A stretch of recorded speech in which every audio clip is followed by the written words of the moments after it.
I'm pleased to have as our guest Mr. Galen WINSOR from Richland, Washington. I first heard of Galen from a tape that somebody gave to me some months ago, and I found his story to be absolutely fascinating. His story is unique, to say the least. Galen has been in 77 different cities in the last 2 years lecturing on the subject of nuclear energy. The majority of his life, the last 35 years, he spent processing plutonium from nuclear reactor sites. He has worked in the Manhattan Project facilities in Hanford, Washington, Oak Ridge National Laboratories and Nuclear Plant in Oak Ridge, Tennessee, General Electric's Midwest Fuel Recovery Plant in Morris, Illinois, General Electric's Fuel Fabrication Facility in San Jose, California, and Wilmington, North Carolina. And he's worked in every major reactor decommissioning project around this nation up to this present time. His major work in these projects has been the analytical process inventory control, which means that he was responsible for measuring and controlling the nuclear fuel inventory for these projects. Galen WINSOR has few peers in the world in this area of expertise. And those few peers admittedly know and agree with the things that you'll be hearing on this tape. However, except for 2 or 3 of these experts, they've all chosen to remain silent for reasons which they only know, leaving this man then the burden of leading this lonely battle of exposing what we call the nuclear scare scam. He's without question one of the world's foremost authorities in nuclear radiation measurement, and he's recognized by members of the Atomic Energy Commissions of all the major nations of the free world. Mr. Galen WINSOR.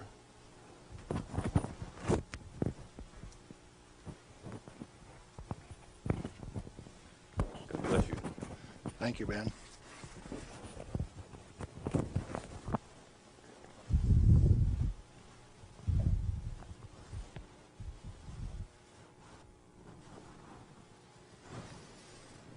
We've been considering today how best to approach this subject so that you would feel comfortable with where I am. And we thought it might be appropriate to start with how I got involved in this game. Now, in 1945, I was a Navy radioman out in the Pacific on a destroyer aimed for Japan. We had a one-way ticket. That's all you get, just one way. So, as we were becoming proficient at our business of fighting war, the Manhattan Project caught up with us and did a job. Now, the weapon that was dropped on Hiroshima, Japan in August 6, 1945 was a U-235, fully enriched U-235 weapon, where the material was separated and purified in Oak Ridge, Tennessee. The one that was dropped August 9th on Nagasaki was a plutonium weapon made at Hanford. But to those of us out in the Pacific, it was quite interesting. It had a ticket on it that says, "You get to go home." I was impressed. Now, I was stuck out on Guam after the hostilities quit and was running a radio broadcast that communicated with 4,500 ships west of Pearl Harbor. Quite a few to listen to every dot and dash that I made. So I was used to having people listen to me. They couldn't see me, but they could sure hear me. I had all of the good messages that were to come to them. Fleet movements to Red Cross messages. They came along one day and says, "We'd like to have radiomen to go down to Eniwetok for the atomic bomb tests." Not me. No way. I want to go home. So they went through and they took every 3rd radioman to go to Eniwetok. I didn't go. They let me come home. But I wanted to go home. I had a driving need within me that says, hey, that big firecracker, I want to know how it works. I want to know everything about how it works. So, back to the ranch in Nevada where I grew up and stacked hay all summer, gained back the 40 pounds that I'd lost out there in the islands. Into Brigham Young University the fall of '46 in chemistry classes. Dr. Joseph Nichols could make an old farm kid like me love chemistry. I hadn't had any chemistry in high school, but the way Joe Nichols taught it, I wanted to know. So chemistry it was. And some neat guys like Carl Eyring taught me physics. And along in '47, I ran across a cute blonde from Richland, Washington.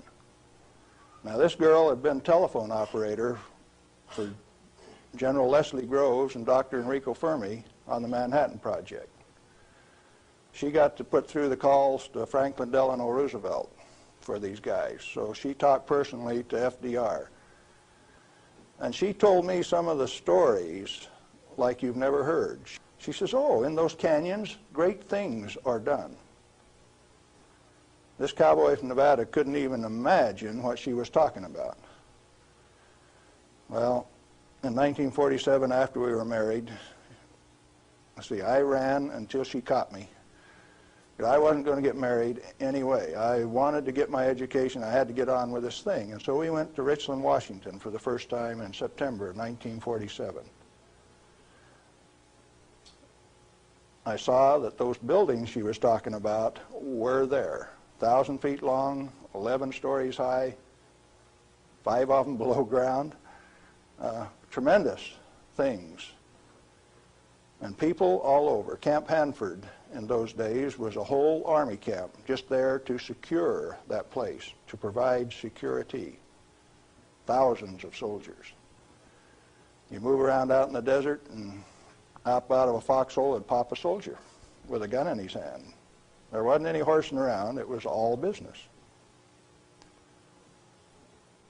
Back to school.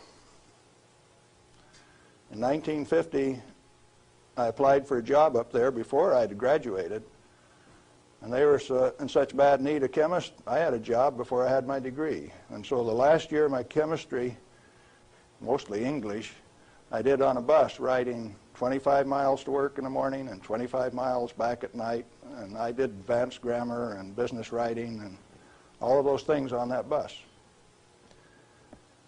But in September 1950, I got into this thing called plutonium processing when we did it barehanded, without instruments, without coveralls. We had some of the most peculiar acid burns in some of the shirts, and I found one of those the other day. It's got acid burns all up the front of it. Plutonium on it, too. Amazing. That was normal operation in those days. We ran those facilities, and we ran them so well that by 1965, we had separated enough plutonium when it only existed in the parent uranium matrix to a half of a single weight percent, 0.005 weight fraction of plutonium, maximum in that fuel. And we processed enough tons of uranium to recover enough plutonium by 1965 to meet the weapons needs of this country 10 times over for the foreseeable future. Now we're talking about a massive amount of work. Hands-on, do it type thing. And there was a couple thousand of us, and we were just happy as could be, just working like mad, making those plants run 24 hours a day, 7 days a week, in a community that ran on shift work, ABCD shift. The whole community that way. A wartime community, people dedicated to doing a job, and we were doing it, and we did it well. No pretense. Oh, yes, there were. Out in the reactor began to sneak in people who wanted a radiation monitor behind every reactor operator. Why? We know how to make these things run. When we got a metal fuel element stuck and it fell down on the trampoline back of the reactor, we'd go in with our feet and kick it off into the pool, smoking, burning. If you didn't have an instrument, you didn't know it was too hot, so you just went in and kicked it. Finally, along came a rule maker that says, thou shalt not do that. You'll get burned. Oh, I didn't get burned when I did it last week. But you exceeded the limit. Well, where did this limit come from? Turns out that in 1934, the International Commission on Radiation Protection fabricated a limit for X-rays. It was no longer permissible to be burned by them, erythema, reddening of the skin. You now had to keep a limit called 0.2 of an hour per day. How much is that?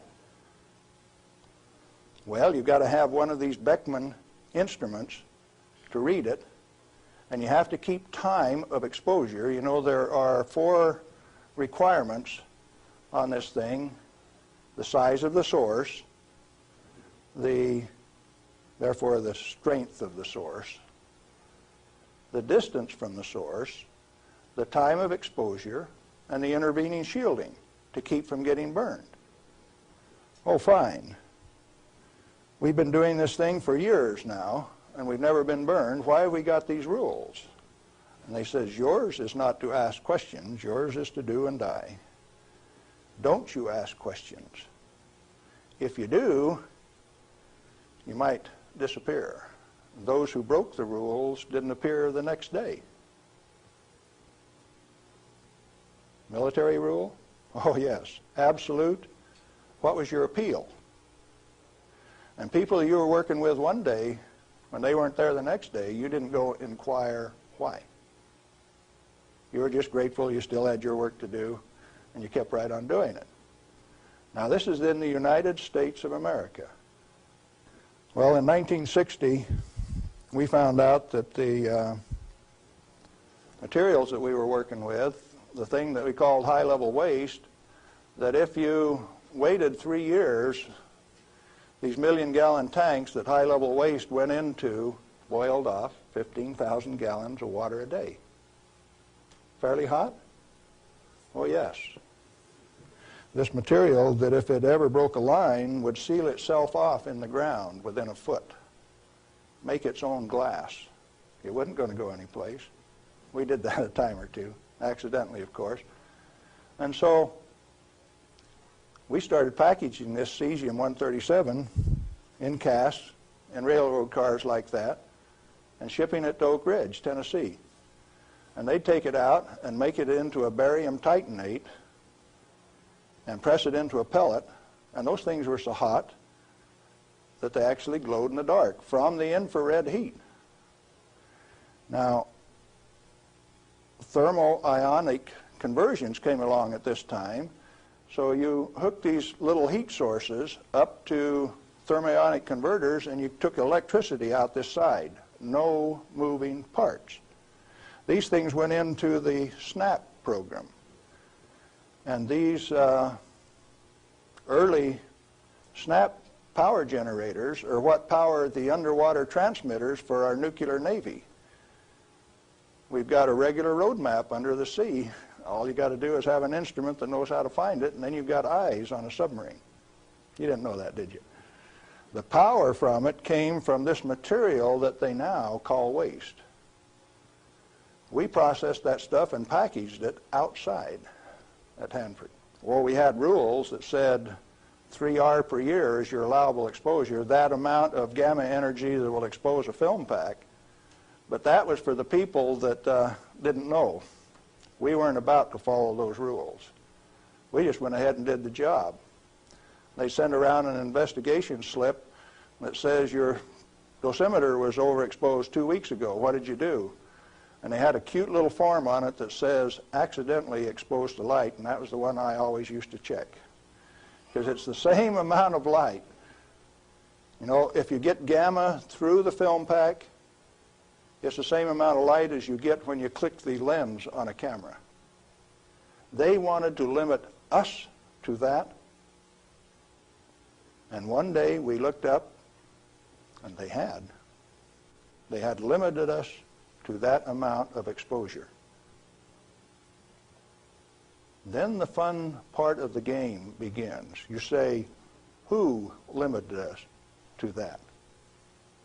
Are they powerful? Yeah, they control the purse strings. They live by the golden rule. Them that's got the gold makes the rules. If you like your work, you keep the rules. If you don't keep the rules, you disappear. Sure enough, some of us disappeared. Some of my friends gone. Where'd they go? I don't know. Well, 2 years ago, I started traveling for American Opinion Speakers Bureau, and one of the documents that they had was Major Jordan's diary. A story of shipping the technology and the materiel that was developed at Hanford in 1944 directly to Russia on U.S. Air Force planes out through Great Falls, Montana, Fairbanks, Alaska, under the auspices of one Harry Hopkins, and with the at least tacit approval of Franklin Delano Roosevelt. Now what are you going to do? That thing that we had been doing and feeling so good about had been shared at no expense with Russia. You go back and you check the record and you find Russia did not develop their own nuclear atomic weapon until 1949, even when we supplied them the material and the knowledge. 4 years after we touched them off at Hiroshima and Nagasaki. We weren't happy with that. We were just happy doing our job. Well, in 1965, General Electric was ready to leave Hanford. I'd worked for General Electric for that 15 years, and they took me out to California, San Jose, and we had in mind to design and build this nuclear fuel reprocessing plant at Morris, Illinois. They told me they were going to build it at San Luis Obispo. That's how they got me away from Hanford. But that was just to get me away from Hanford. I got to design the sampling analytical system for this plant. The sample cell was the hydraulic heart of this place. I got to dictate where they put the columns, how high the columns were in relation to my sample cell. One man standing in front of a lead glass window could sample any liquid stream in that whole plant. It took crews of men at Hanford to do the same thing. I wasn't happy with that, so I built an efficient system. I got to design that. I got to build it. Conceptual design, detailed design, build it, operationally test it. And in 1973, they says, forget it, friends, you don't get to run it. We had 170 tons, metric tons of spent fuel stored in the basin. And the then President of the United States, do you remember who it was? Jerry Ford. Says, friends, no way, you don't get to run it. That's when I started to kick over the traces. Up to that point of time, I thoroughly enjoyed my work. I had no limitations, practical limitations. I had all the money to spend. I was in charge of the design effort.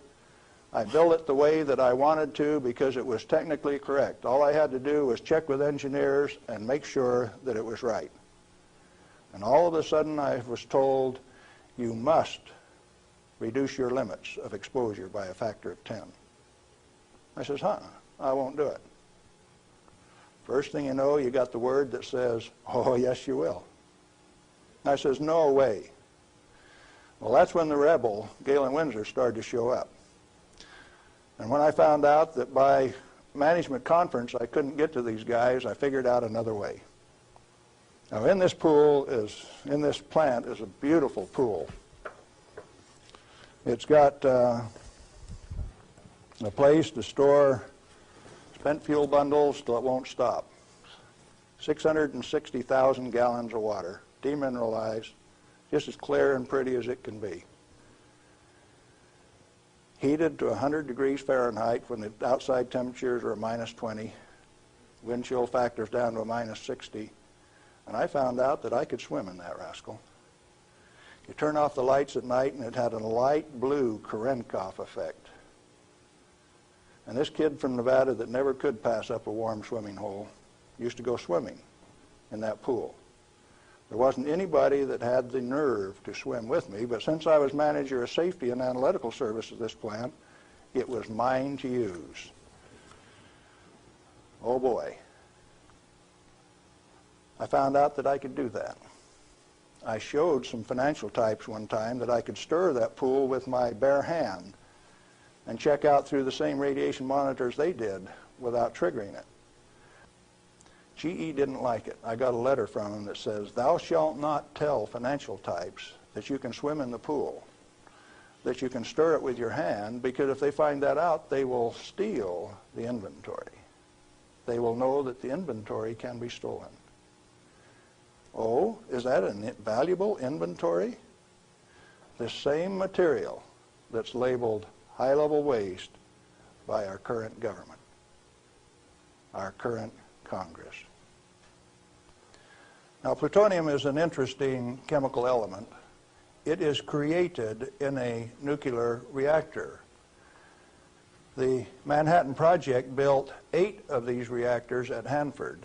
The first one took 12 months from sagebrush to nuclear steam to build, and it had never been done in that size before. How could they do that? Why did they do it? To create this element called plutonium.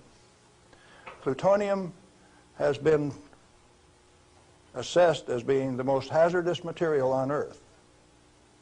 Now, from the standpoint that you can make an atomic weapon out of it, yes, it is quite hazardous, because a piece of it that big, 2.5 kilograms, that's only 5 pounds,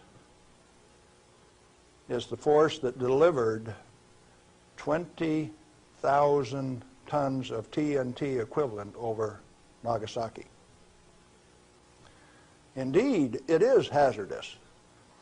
The one over Hiroshima that had fully enriched U-235 in it was 5 times as big. So plutonium is more dangerous than U-235, is it not? By a factor of 5. It takes 5 times as much U-235 as it does plutonium. Therefore, it is the most hazardous thing. Enter the great pretenders. They said that 5 grams of plutonium, properly distributed over the face of the Earth, would kill everybody on Earth. Now, if you can only get one 20-kiloton weapon to go on 2,500 grams, how's 5 grams going to kill everybody on Earth? Early on, I had a fear that said, if there is this much fissile material, that can undergo a chain reaction, we called it in the beginning, then if you set a match to it, all the fissile material in the world is just going to keep right on going. Totally unfounded fear. It turns out that when you're in this business of recovering plutonium, like we recovered so much of it at Hanford, we found out that if you have it in a solution where it's less than 5% plutonium, it won't go critical any way that you kick it. And when you get it to 100% plutonium, you better be careful. Because if you put it in more than a 5-inch diameter cylinder, you're playing with fire. You can undergo what is known as an uncontrolled criticality, accidental criticality. The air turns blue. If the cylinder is sealed, it will explode from steam pressure.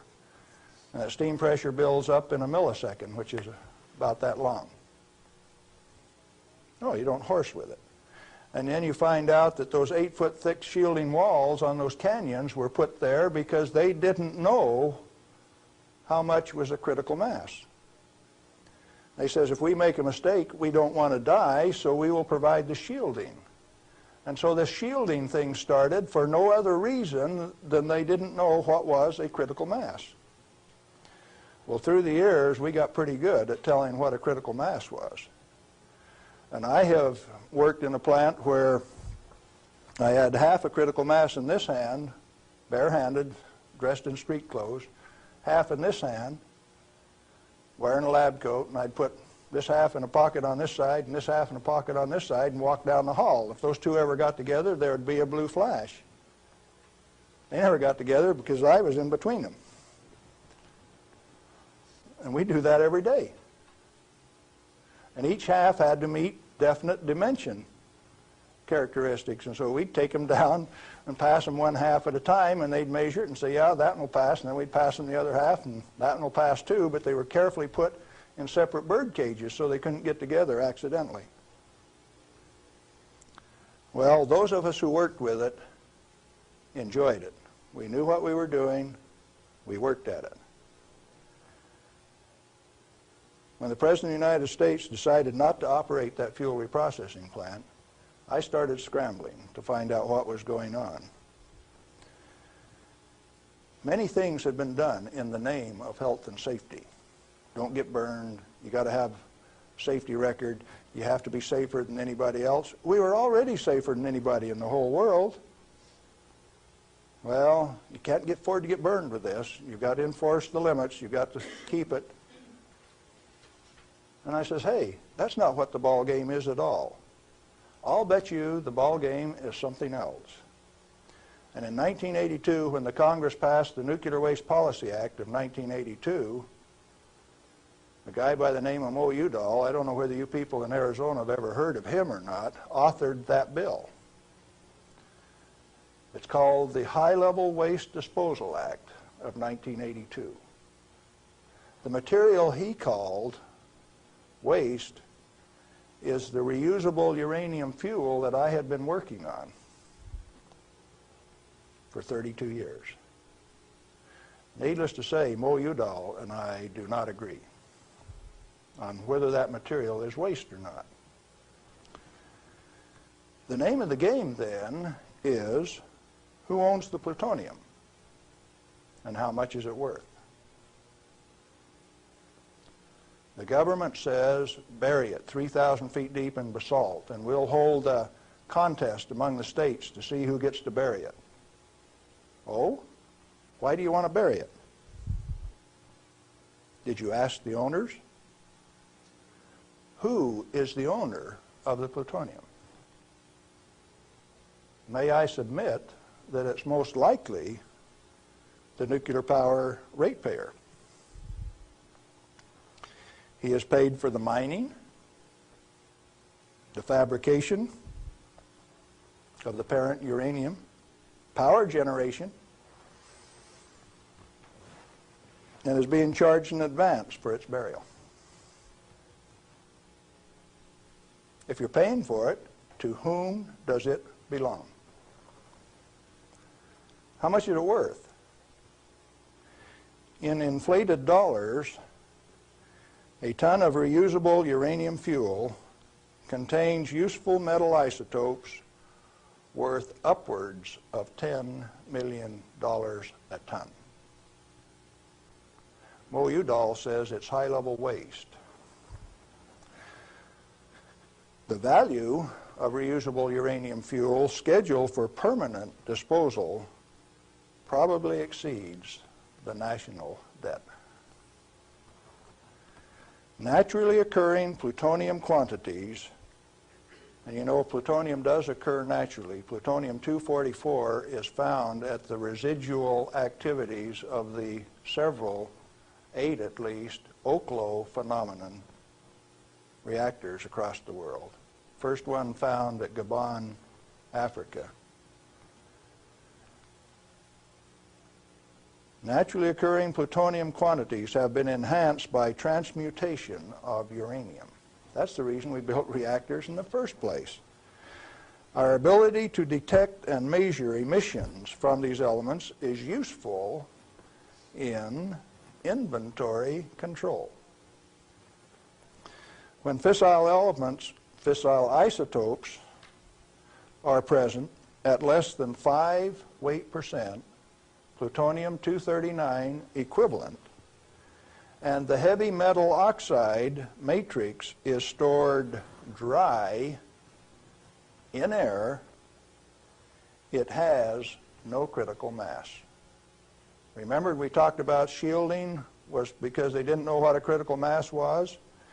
If it is light water reactor fuel at less than 5% equivalent fissile content, you can handle it, you can do anything you want with it, you can stack it up, you can have a room full, you can have a handful. As long as you keep it dry, it will not sustain a chain reaction. What then is all this falderall about a little bit, 5 grams, will kill everybody in the world? They don't know what they're talking about. And when they say that, they're thumbing their nose at measurement experts like GALEN WINSOR. I am insulted when they say those things and get away with it, because it has no bearing on the truth. It cannot be mishandled. It will not expose any person to an unshielded nuclear reaction. In other words, no controls are necessary except to prevent the pilferage of the inventory.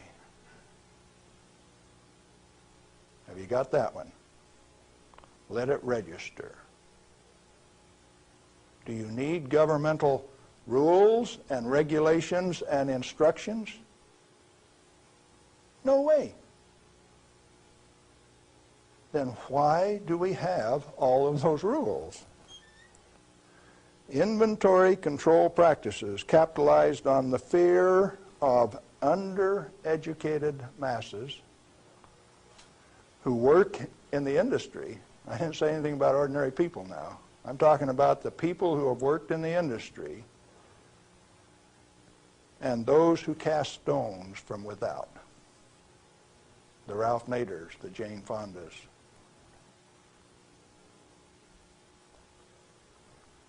Now, it doesn't take you much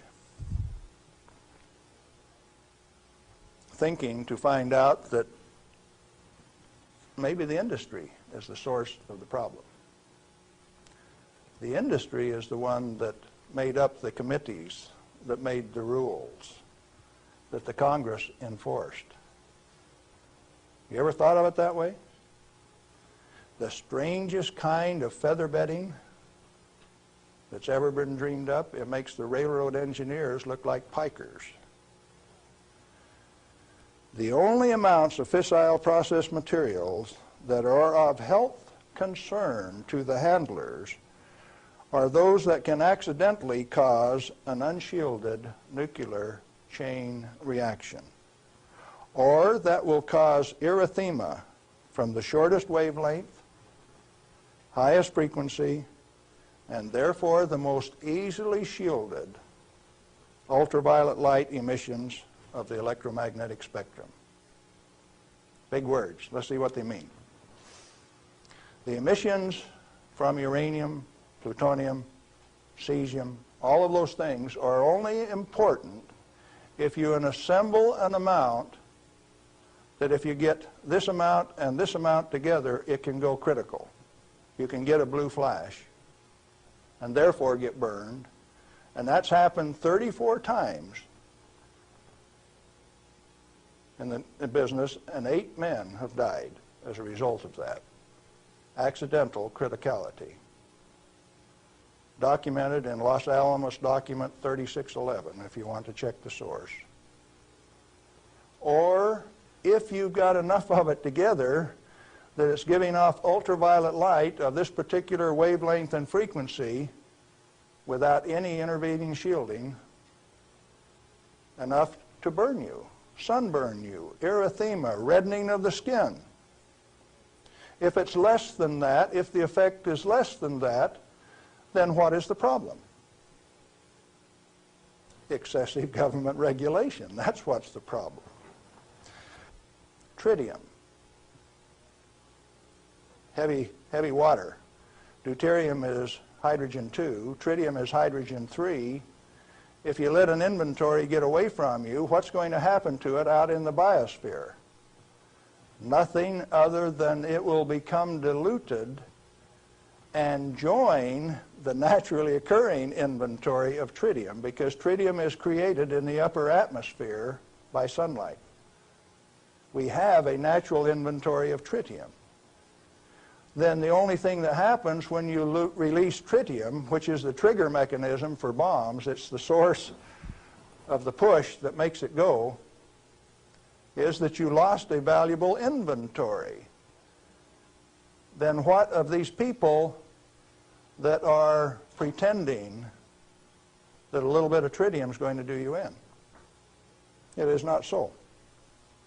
What are those 2 points? Only if it is an economically recoverable concentration, or if it has a natural reconcentration mechanism. You know, there isn't any one of the radioisotopes out there that has a meaningful level of reconcentration in any of the species, not even the oysters in the bays in Maryland, below Calvert Cliffs. Why then are we still playing this game that any amount of this material is of hazard? Reusable uranium fuel, which has been isotopically enhanced in power-producing reactors, is a valuable national resource, not a high-level waste. The utility operators recognize the future worth of this commodity. Mo Udall, in that Nuclear Waste Policy Act of 1982, imposed a tribute of $1 mil per kilowatt hour, $1 per megawatt hour on all electricity produced in a nuclear plant, so that they can research and develop methods to throw it away.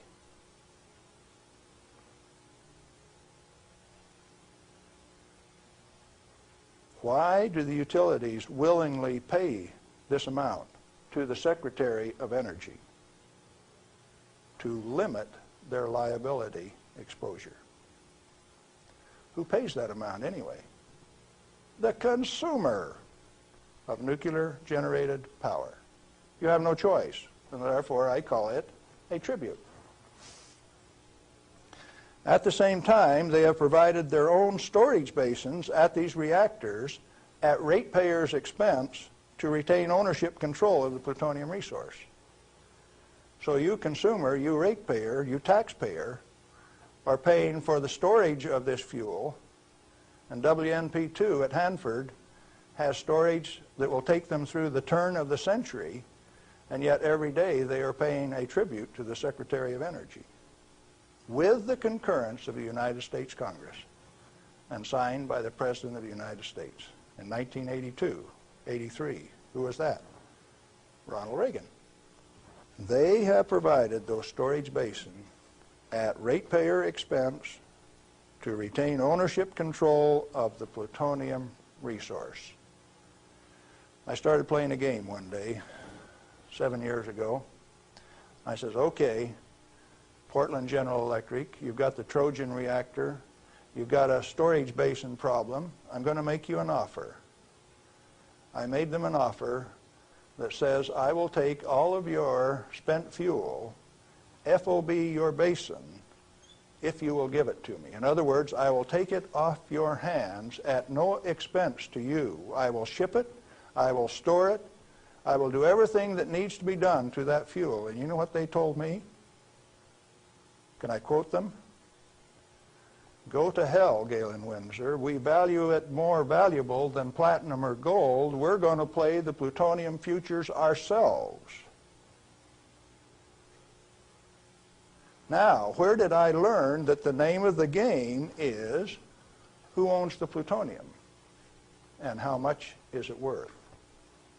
The first plutonium I saw was in a glass tube on the newsreel when I got back from the Pacific in 1946. And that they had in a glass test tube, they said, was worth $500,000. Certainly they had less than 5 grams of plutonium in that tube. That's pretty expensive stuff. And so for the show, they put a pot underneath it in case they dropped it. They said, we don't want to have to pick it up out of the rug.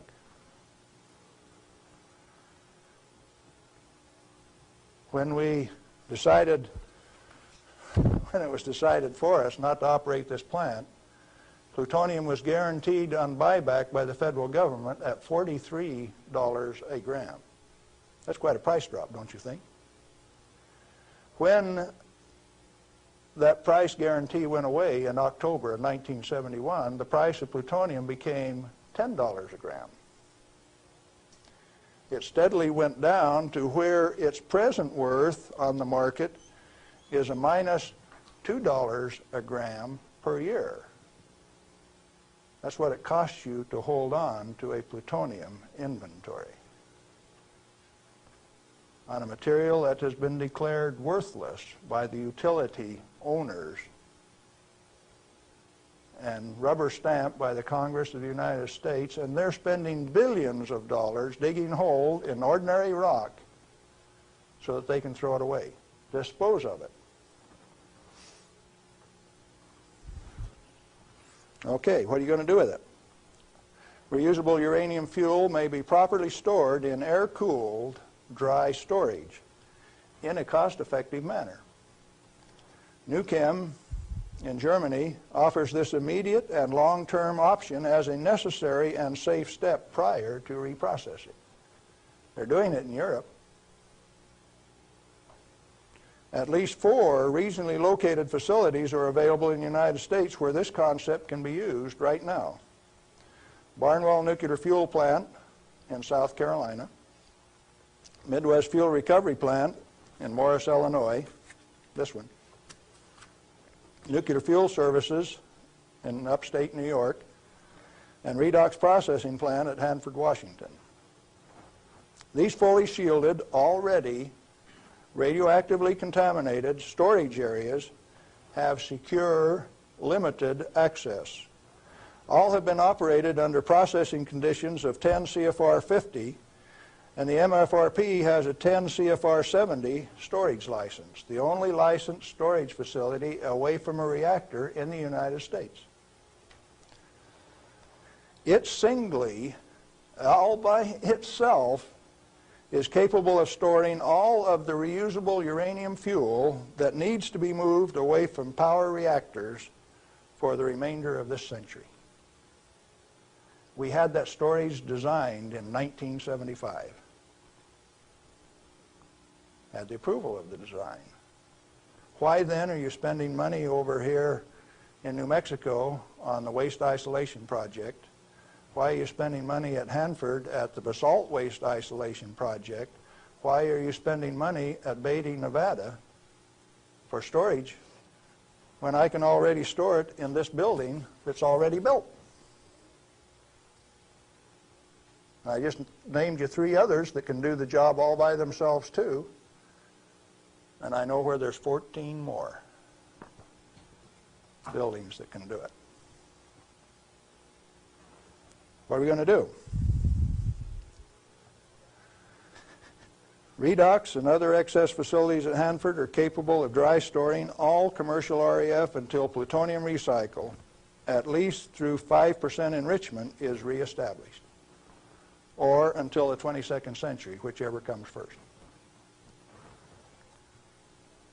RUF can be cost-effectively stored in existing facilities. Where does Mo Udall came off then, saying that you cannot use this plant for its intended purpose unless it is owned by the United States government. He has said that. The waste isolation projects are politically mandated wasting of national energy and construction resources. Plutonium proliferation by diversion of stored reusable uranium fuel is of minor importance compared to global availability of fully enriched uranium by laser isotopic separation. Let me explain that last thing that I said. Jimmy Carter said you can't ship plutonium to India, but in the same paragraph said you may ship them fully enriched uranium. Oh, Jimmy Carter, that peanut brain, What did he just say? He says that when the Israelis took out the reactor in Iraq, they had fully enriched uranium from France. And they says those rascals, those Iraqis, are going to take that fully enriched uranium, put it in that reactor, irradiate it to plutonium, and therefore have to recover the plutonium in a plant like this, and we stopped them, when the fully enriched uranium makes a better weapon than the plutonium in the first place. Now, when the President of the United States says things like that, and when the press gives it credibility, I get insulted. And right after I get insulted, I get angry. And I've been angry for quite a while now. And finally, one day, I said, my own personal security is not important. I think I'll go tell this tale. All I want is to tell my story. The commodity that I communicate is called truth. And so then I ask you a question, a very brief, pointed question. Who owns the plutonium, and how much is it worth? And then I'm going to attach on to that a question I want you to think about till we talk again. If you haven't been burned by this particular source of radiation, what is your problem? You obviously have one. Otherwise, you would join with me in telling the truth about this particular commodity. And so, yes, I'm recruiting helpers. What happened to the guys who taught me the business? Thousands of them. The hands-on business. Where are they? They're still there. Why don't they talk? Who are the they that say this is the way the business is going to be run, whether it makes sense or not?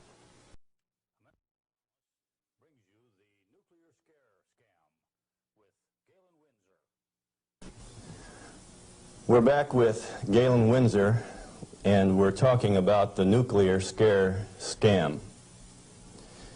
Galen, it seems to me that from what I've heard you say that the scaring of the people is better than a lock and key to keep this stuff out of the hands of those who might be interested in investigating and keeping this valuable material hidden for just an elite few. This is probably the way that it works best. And so then the secret was to keep from letting other people know that it could be handled, because, first of all, we weren't accepted by the community, and the materials that we were working with, they feared, but there were certain few people that realized its real worth, its potential to be used in ways other than to support our national defense. Let me ask you a question, Galen. Are you worried about do you have reason to be worried about your personal safety? Because the kind of people that you're describing here are powerful people. I wonder if you're still around. I wonder how much longer we can expect you to be in this game. Well, on the 13th of December last year, the NRC, Nuclear Regulatory Commission, Region 5, turned out a federal SWAT team to get me on a federal warrant issued by Bob Thomas out of Walnut Creek, California. It was kind of funny in a way. They turned out this federal SWAT team at Hanford, and they had my picture, and alongside it says, "This is an irrational individual. He poses a threat to our security. Take him at any cost." Now, the reason that I'm still here only has one logical conclusion. I have lots of help. Well, you've told us about how that you and others of your friends and colleagues have handled many times this so-called deadly nuclear energy material that the whole world is so scared of. Why weren't you afraid of it? Because we did silly things like recover some of the undissolved fuel elements out of the redox dissolver that burned a hole in it. And we went in and sampled these things by a remote process. We got it out into our hands and found out that we could walk around the lab with them barehanded and they wouldn't hurt us. And we were standing there in the lab tossing them back and forth. uranium metal that wouldn't dissolve in the boiling nitric acid. Well, if you find out that you can play with it, and it was only 90 days since that thing came out of the reactor, and it doesn't burn you, why should you be afraid of it? So in other words, you're telling me that you learned to not be afraid of it because of practical use and application and hands-on experience. Hands-on. We might even been playing games. Okay, you say that you swam in this water that was straight from spent fuel used to cool that fuel, and Yes. you swam in it. Yep. You told me earlier that you went a little bit beyond that. Would you share a little bit of that story? Well, swimming in it didn't have the desired effect. So I decided I had to be more direct with these people that were giving me trouble. They're kind of hard to teach, so I went to drinking a glass of it a day. I had the bottle of it. Last time I went swimming, why I filled this 2-liter bottle with water and washed it off on the outside in the shower when I washed me off on the outside so that we didn't tattletale. You know, radioactive material is just a trace or a tattletale. So you got to get it off so they won't know that you've been swimming in the pool and drinking the water. So I took this bottle in and set it on my desk. And who would suspect that the manager of safety and analytical service had a bottle of spent fuel pool water sitting on his desk, and he drank a glass of it every day. And this was unheard of. Nobody ever did that crazy stunt before. How has that affected you, Galen? Well, as near as I can tell, it made me about 6'4" in my cowboy boots, 210 pounds, and really quite a nice fellow. All right.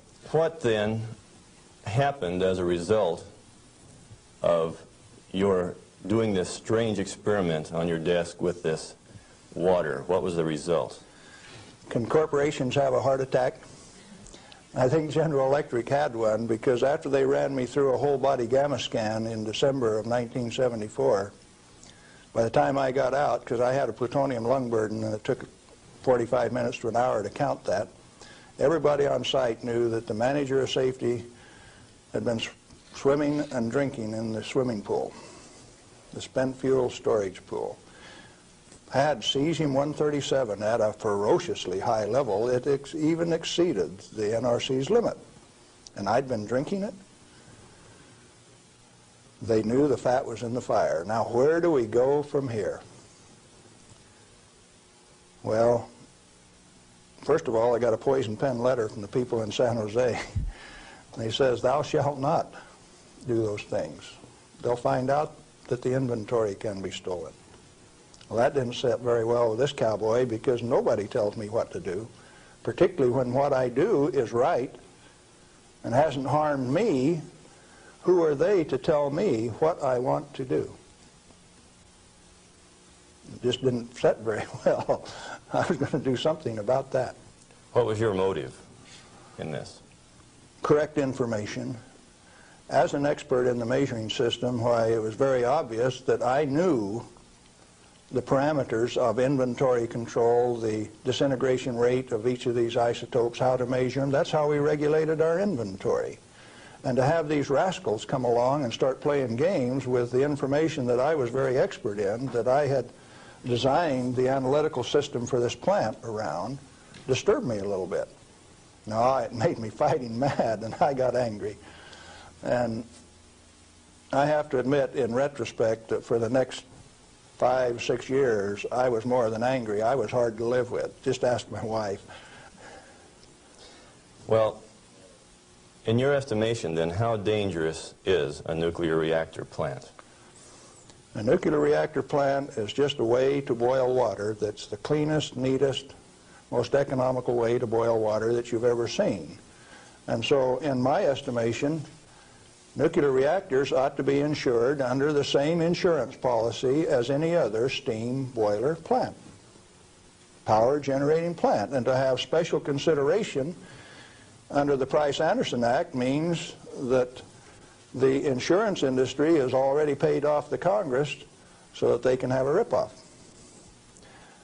charging ever in higher and higher insurance premiums, total coverage much, much greater for a non-existent risk. What a racket. Can a nuclear plant explode? Only like any other steam plant. Like Laughlin, Nevada had a steam explosion. It's a coal-fired plant, but 6 men were killed there last year.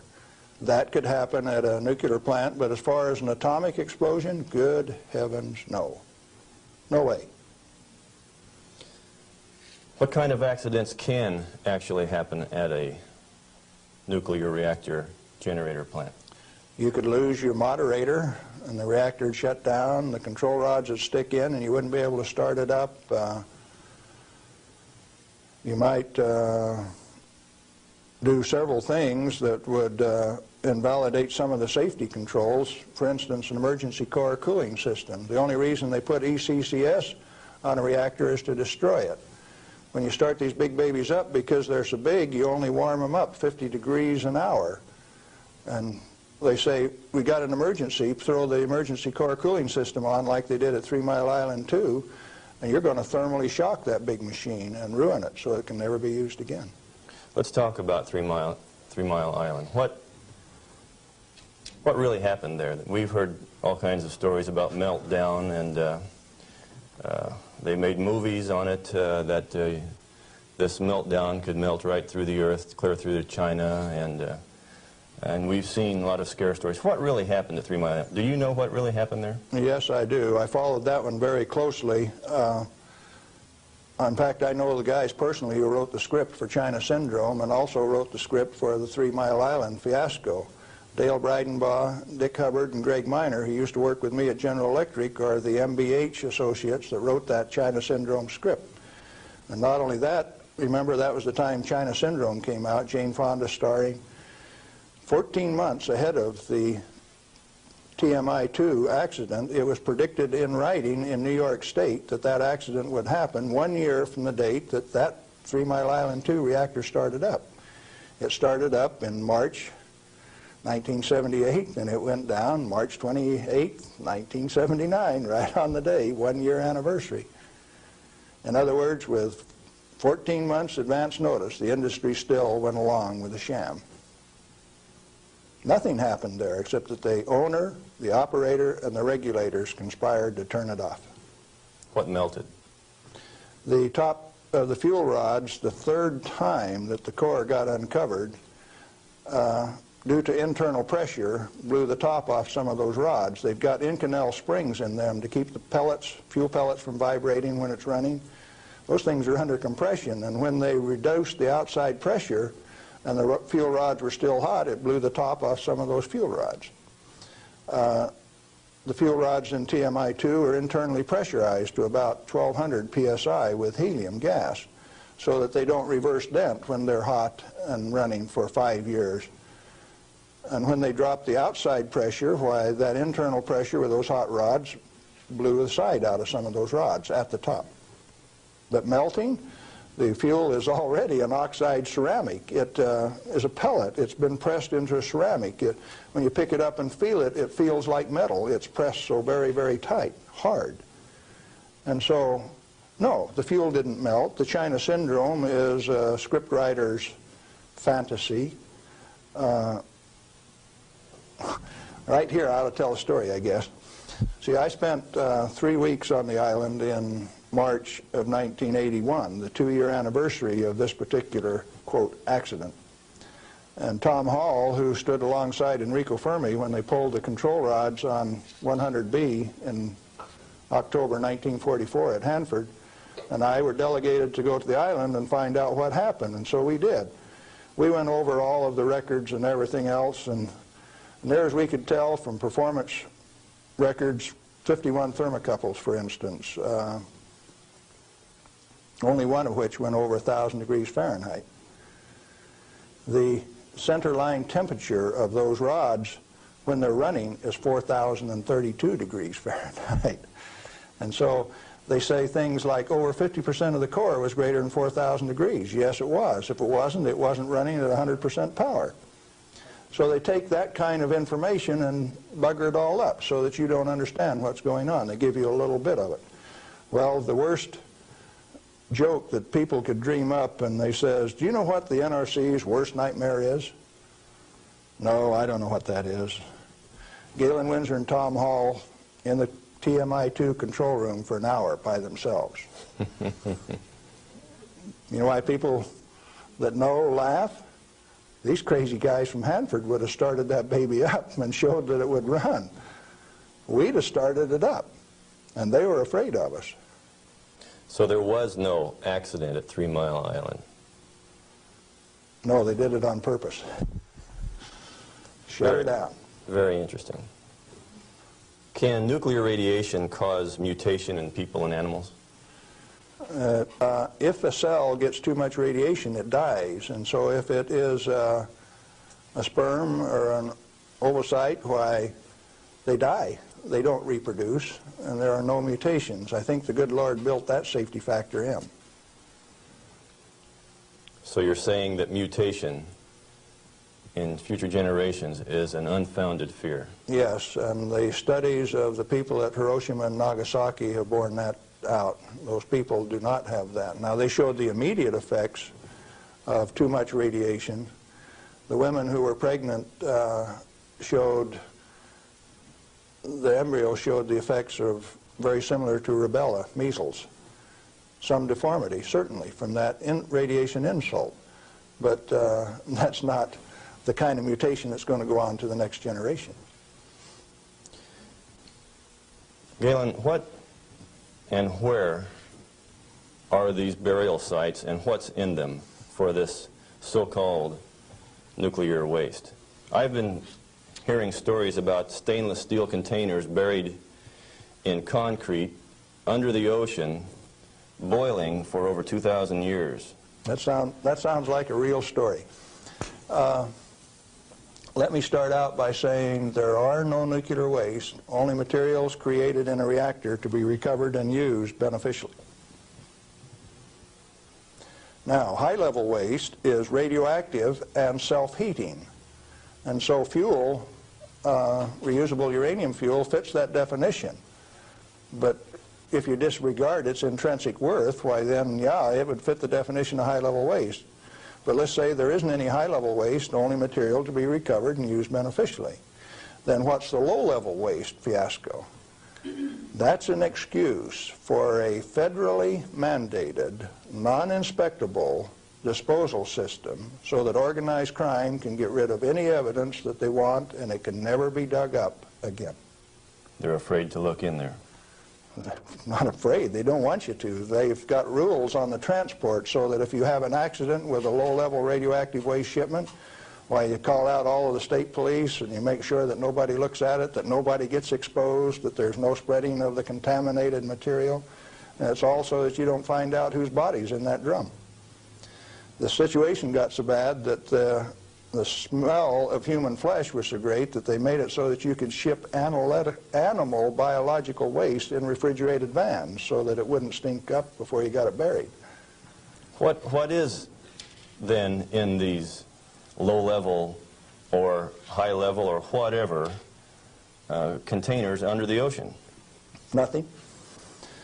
But if you see, they were one time dropping barrels of radioactive waste off barges in the ocean. Do you know what was in them? Not high-level self-heating radioactive waste.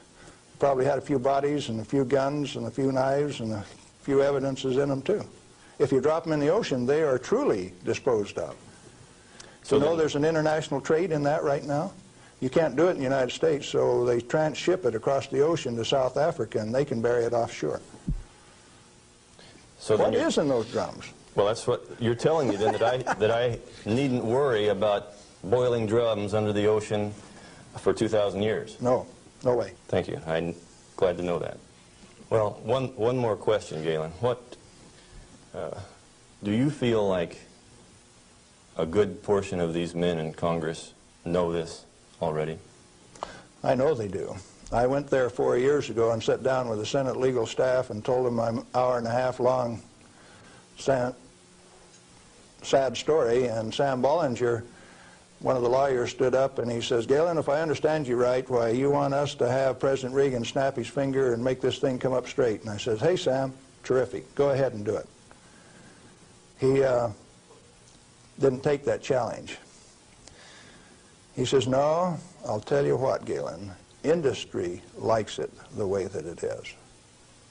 I said, Sam, you really know how to hurt a guy. And he says, well, if we change it, what are we going to do for an encore? Yeah, they're fully aware that this thing goes on as far up as the President of the United States. It's the way that industry wants it. The industry is its own problem then. So the question is then, what is the industry?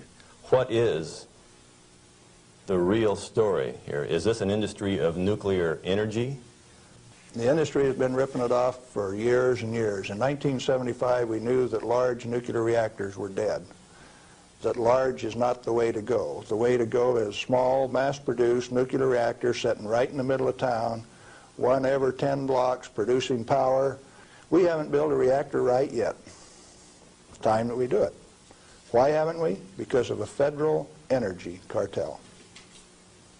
These guys control the amount of electricity, the availability, and the price. And they say, you do not have a choice. I have a choice. I'm going to take one of those decommissioned nuclear subs up in Puget Sound, refuel it, and generate my own electricity. Save the government $5 million because that's what they want to throw them away. I will use it for my own power plant. Quinn Millian up in Omak, Washington, and I are moving on that, and if one of these days I hook one of them up to Pier 91 in Seattle, don't be surprised. Well, good luck.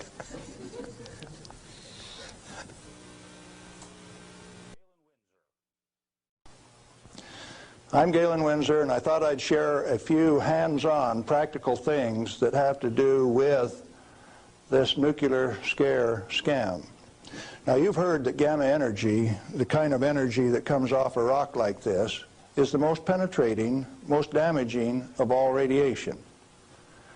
And not only that, here is uranium, the parent of radon, and they say if you can measure, detect radon in a home, then it's bad. If you exceed the EPA's limit, it's reason to run you out of your home. Spend $13,000 like they did with Stanley Watrous' house in Pennsylvania the other day to get rid of the radon, to ventilate it out through. Ridiculous. Let's take them one at a time. This is a rock that I picked up in Natarita, Colorado. 16 weight % uranium. High-grade uranium. Hot. I read a thing the other day that says they had high-grade uranium, and lo and behold, it's too hot to transport, so they had to bury it on site. Oh, wonderful. Let's talk a little bit about radiation. If we can, yeah, are we picking up? If you put the probe right there, the meter goes off scale, and you can hear it, all right? Hot. Radiation, gamma radiation, is the most penetrating of all radiation. Oh, is it? All it's got between the rock and the probe is my hand. Doesn't count so pretty much, does it? What if I put the rock behind me?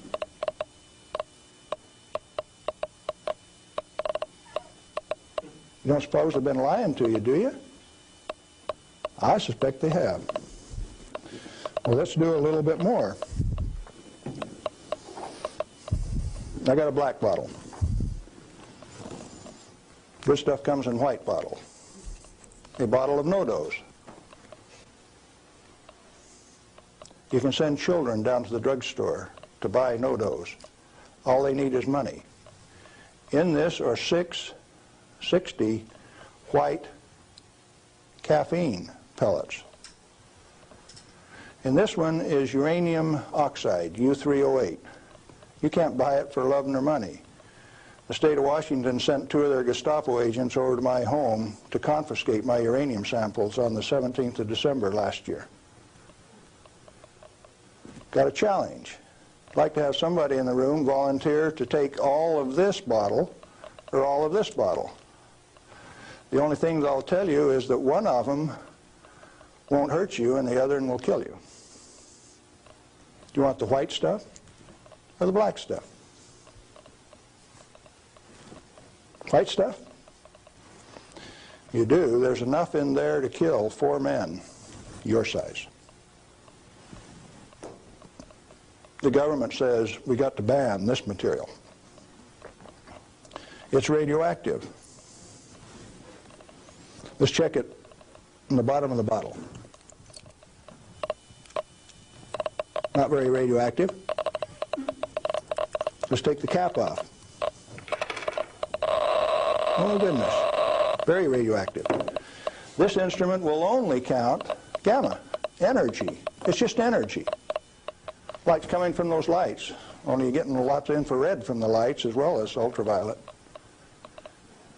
Energy response, and it's very carefully damped to only discriminated so it only gets the energy that comes from this. I don't want it to respond to a light, just to this. Cost me $1,000 to get an instrument that will just respond to this and not to that. This is radioactive by any definition. Radioactive material giving off radiation that is read by an instrument like this. The daughter of this, radon, cannot be read on this instrument because it gives off alpha particles. An alpha particle is a dye-positive particle that comes from the nucleus. It has 2 protons and 2 neutrons, therefore an atomic weight of 4, and it's minus 2 electrons. And if you grab it with a high ionization potential counter, it'll count. But if it travels 2 inches in air or through a piece of paper, it picks up 2 electrons, 2 beta particles, if you will, and becomes helium gas, and it won't count on an ionization chamber. Did you know that this thing right here is giving off helium gas? Alpha comes from uranium. Okay, radioactive material. You pour it out in the hand, and that's radioactive contamination. Is it radioactive? Yeah, it is. Very radioactive. Now, decontamination is nothing but scooping it back up and putting it into the bottle. I just now decontaminated my hand. No, I didn't do such a good job. Not good at all. Is it still radioactive? Yeah, that's called residual radioactivity.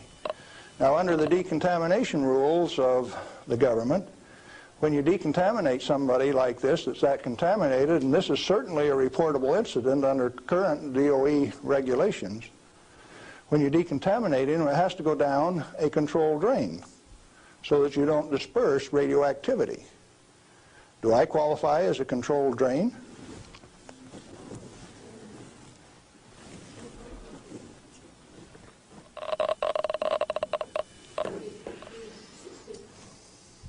That material that I just ate is not soluble in body fluids. Like it's been this. It was fired originally at 940 degrees C, where it becomes U3O8, known in the industry as HCl insoluble. In other words, it will not dissolve in concentrated hydrochloric acid, hot. Your stomach has 10th normal hydrochloric acid in it, so it won't even dissolve. The stuff is so fine that it has no texture to it. Doesn't even feel rough. So it's tasteless, odorless, has no texture. How's it supposed to hurt me? Because I've been eating this on lecture tour for 2 years, the state of Washington felt it necessary to confiscate my uranium samples so that I would be safe. Dr. Fulton from the Hanford Environmental Health Foundation called up and he says, "Hey, I heard one of your guys OD'd on uranium today, Galen." And we talked for a little while and he says, "Oh, that was you." And I says, "Listen, I can eat all that stuff I want." He says, "It'll ruin your kidneys." "How are your kidneys?" "They're fine." "Well, you should have been chelated within 4 hours. And I mean, you guys are going to follow me around the country and give me chelating agents every 4 hours after I eat it on lecture tour?" He says, "We'll give you any medical assistance that you need, Galen. We don't want anything to happen to you." I said, "Did that include turning out the federal SWAT team 4 days ago to get me?" Where are these guys coming from? Well, Here's a piece of metal, density of 19.0. If you know your chemistry and physics, you know that there are only two metals that have that density, plutonium and uranium. Radioactive, pyrophoric, density of 19. Outside of a laboratory, most of you can't tell me whether this is uranium, plutonium, or a mixture of the two. Now, I said that it's heavy, and it is. Let's see if it's radioactive. Yeah, it is. Pyrophoric, what does that mean? Pyro, fire.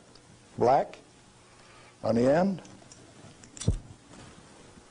The spark that just came off there is pyro, fire, burn. If it's plutonium, I just contaminated this area of Arizona in excess of the EPA's limit for 1 square mile of surface.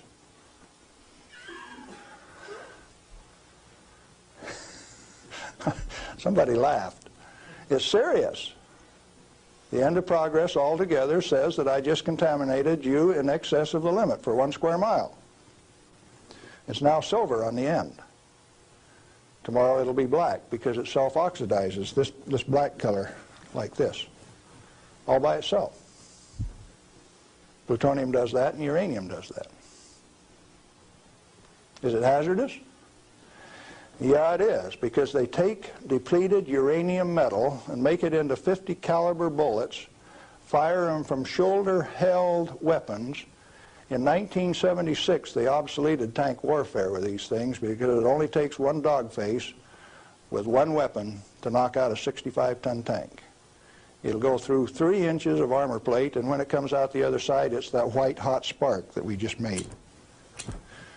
And the 5 men in that tank are dead, because it'll burn all of the oxygen out of the air and burn their flesh. 1976, they obsoleted tank warfare, and you never even knew that. They make 10,000 of those bullets every day in the United States.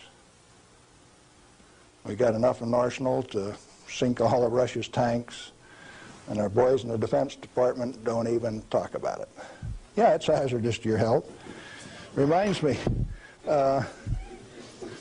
lead is hazardous to your health too, isn't it?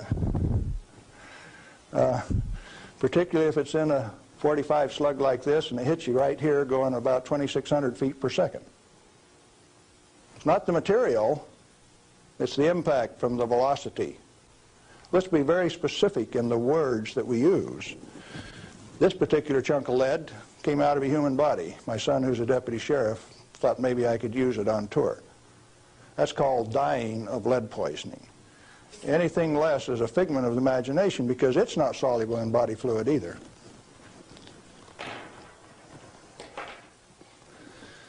This is a pellet of cobalt-59. If you put it in a reactor into a neutron field, you can convert cobalt-59 to cobalt-60, which gives off a gamma. It becomes the source that doctors use to irradiate patients to 7,000 Roentgen for one patient. The total dose absorbed by radiation workers at 3 Mile Island in the last 6 years is something like 1,500 Roentgen. 5 times more given to a single individual in a doctor's facility. Now, do you know why I say that the federal regulations are absurd? And if you live by those federal regulations, maybe you're being absurd too? Now, a pellet of cobalt-60 this size got shipped by mistake to Mexico, got diluted into 5,000 tons of iron. Some of the reinforcing rod came up to Los Alamos, New Mexico, and they says, hey, that stuff's radioactive. Understand that this single pellet diluted roughly a factor of 1 billion was what they were reading on a detector like this at Los Alamos. And so they pulled back table legs that were in Spokane, Washington, made out of the same batch because it was hot and radioactive and it would burn you. When the pellet itself could be held in your hand like that for a few minutes without it burning you. Now, Christ walked the earth 1 billion minutes ago. if I could stretch this pellet out into a wire and it went clear around the Earth and right back here to Phoenix, a billionth of this amount is 1.7 inches of that wire so stretched out. Stagger your mind? It ought to. Now, let's try a little game. The EPA says that 5 picocuries per liter of air is the limit for 222 radon.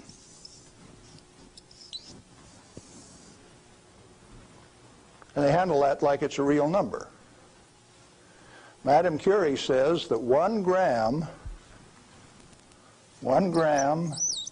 of radium equals 1 curie equals 2.22 times 10 to the 12th disintegrations per minute, and that's the basic definition of radioactivity. How many disintegrations is this? Should we find out?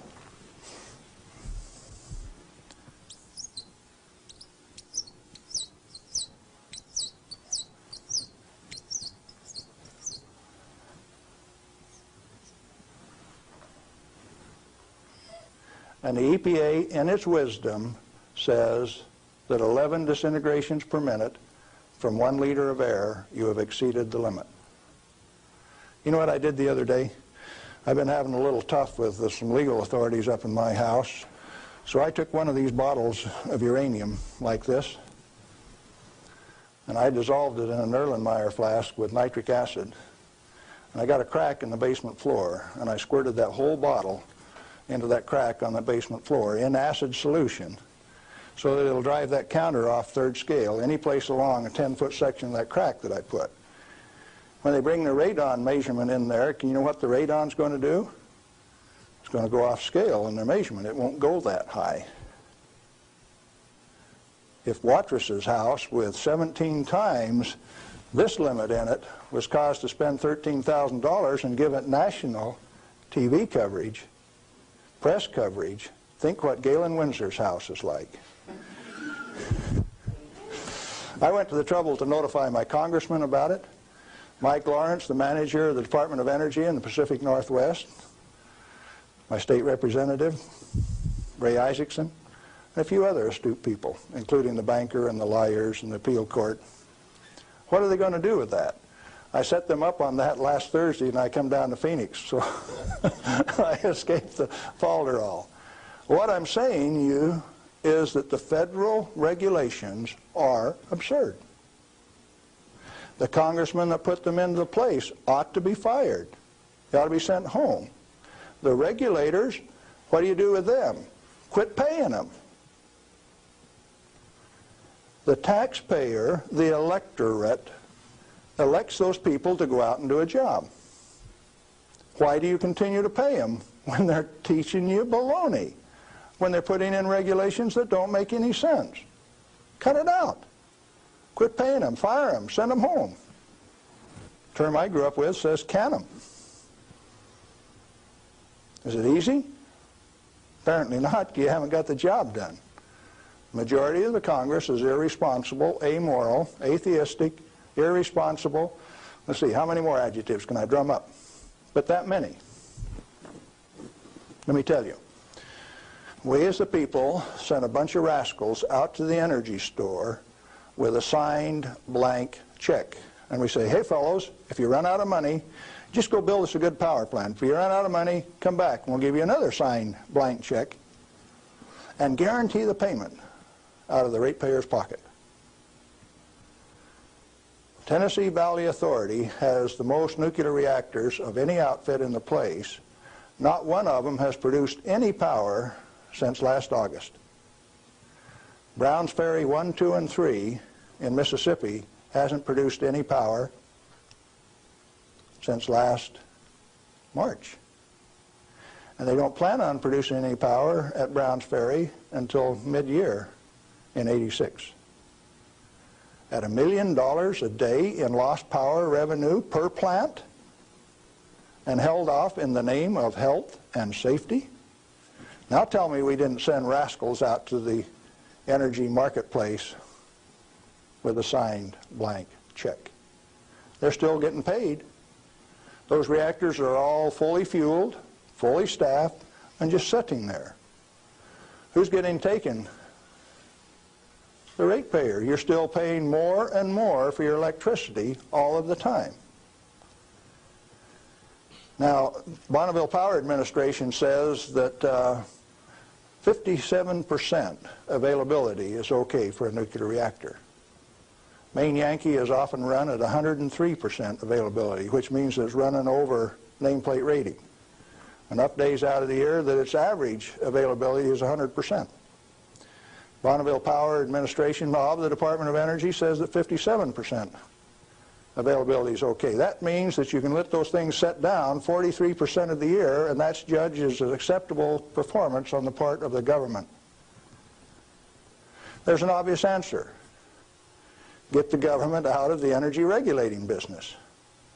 Turn those plants over to people who will run them efficiently 100% of the time. When we put in zero-release containment, we started playing games. About the time that we proved that a nuclear reactor has no measurable impact upon the environment, that's when they bottled them up, put catalytic recombiners on them.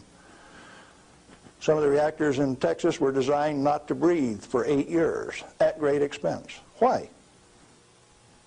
When you bottle up a reactor like TMI-2 does, then you get radiolytic hydrogen, and indeed they had a radiolytic hydrogen burn at TMI-2.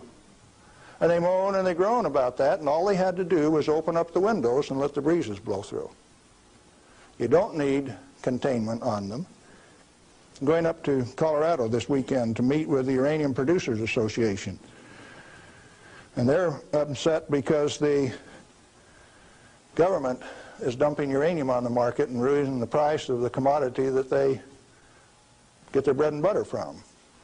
But what they're totally unaware of is that the Grand Junction Operation Office is going to issue a contract so that the new operator has a $25 million budget over the next 5 years, 80% of which will be spent for remedial action, where you take this material, dig it up. If you find it counts on a Geiger counter, you can have them come in and change out the whole front yard of your house, give you a new front yard, new foundation under your house at government expense. If you don't do it, they'll take you down to the courthouse, blacklist your property, so that you have to remove the radioactivity at your own expense before it can be sold. Now, do you know what I did when I took that uranium solution and poured it into the crack in my house?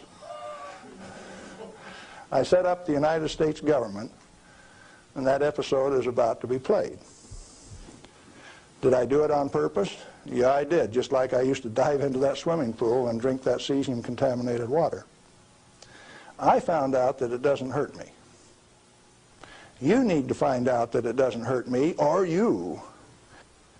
In fact, the only reason for the existence of these big transcontinent distribution lines would be if they could compete with a small mass-produced reactor sitting in your backyard. Why don't they want you to? Because they are the federal energy cartel. They like to set the price, the total availability, and whether you can hook onto it, and if you don't pay your bill, cut you off. That's called power, domain, and control. And they like that. They do not want you to be energy independent. If you had one of these sitting in every 10-block area in Phoenix, you could tell the rest of the world to go get lost. Oh, there's another use for that heat. You could heat your homes in the wintertime, or you could cool them in the summertime with it. Heating, ventilation, air conditioning, they call it, HVAC. In countries where it freezes, you could run that hot water out and chase the frost away in the spring and in the fall. And they found out that plants grow faster in warm water anyway, so you'd irrigate with it all summer. So cooling towers are called wasting towers. They throw over 50% of the heat away. The other morning coming out of Tri-Cities, WNP2 was putting its 700 megawatt electric up through the clouds, 870 they were running at. And the clouds were laying all over the ground, and there was a little ice cream cone right out there, and I said, there's WNP2. It snows 5 inches every night out of WNP2, and the rest of us don't get any. Where'd the water come from? That's cooling the heat from the condenser cooler. You should have a business right out there, an oil cracking plant, something taking that heat and using it, like they built at Midland, Michigan 10 years ago and they've never used. And so Dow Chemical is suing the utility because they never produced the steam for their chemical plant right alongside it. We got troubles in this country. I'm telling you what the problem is. Doing something about it, responsibility is yours.